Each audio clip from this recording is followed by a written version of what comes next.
शरद पवार मुख्यमंत्री फडणवीसांच्या भेटीला गेलेत। एमसीए कार्यकारिणी निवडणुकीवरून मोठ्या घडामोडी सध्या घडतात।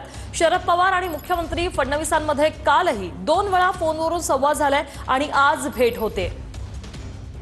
शरद पवार आणि मुख्यमंत्री फडणवीसांमध्ये भेट होते। काल देखील 2 वेळा फोनवरून संवाद झालेला आहे।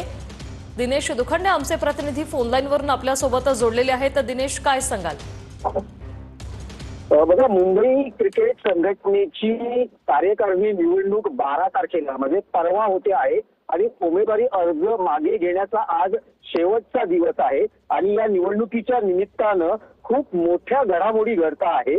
एमसीए कार्यकारिणी निवडणुकीत सामंजस्य घडवण्यासाठी काल रात्रीही खूप मोठ्या घडामोडी झाली असल्याची माहिती खात्रीलायक सूत्रांकडून कळते आहे। स्वतः राज्याचे मुख्यमंत्री देवेंद्र फडणवीस आणि एनसीपी शरद पवार गटाचे प्रमुख शरद पवार यांच्यात काल रात्री 2 वेळा फोनवर झाल्याची माहिती मिळते। एमसी अध्यक्ष पदाचे उमेदवार प्रसाद लाड यांनीही काल रात्री देवेंद्र फडणवीस यांची वर्षा या निवासस्थानी भेट घेतल्याची माहिती मिळते आहे। आशिष शेलार यांनीही देवेंद्र फडणवीस यांची काल रात्री वर्षा या निवासस्थानी भेट घेतल्याची माहिती मिळते आहे।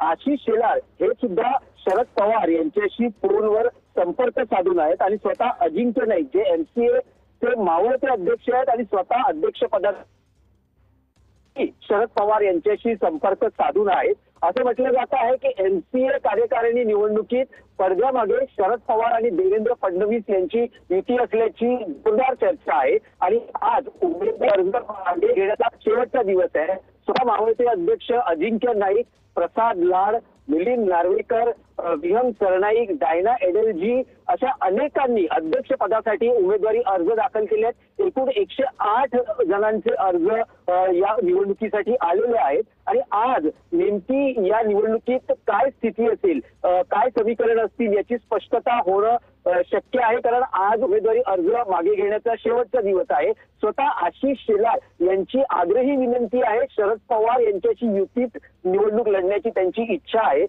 तर नेमकं काय होतं, काही पॅनल बनतं की काही सामंजस्य यातून निघतं, स्वतः देवेंद्र फडणवीस आणि शरद पवार यांच्यात बोलणी सुरू असल्यानं यातून काही मार्ग निघतो का आणि आशिष शेलार हे युतीत निवडणूक लढण्यास किंवा सामंजस्य करण्यात इच्छुक असल्यानं त्यातून काही एक या संवादातून काही मार्ग निघतो का हे पाहणं महत्वाचं ठरेल। पण आता जी माहिती मिळते आहे, शरद पवार आणि देवेंद्र फडणवीस यांच्यात भेट संवाद सुरू असल्याची माहिती मिळते आहे।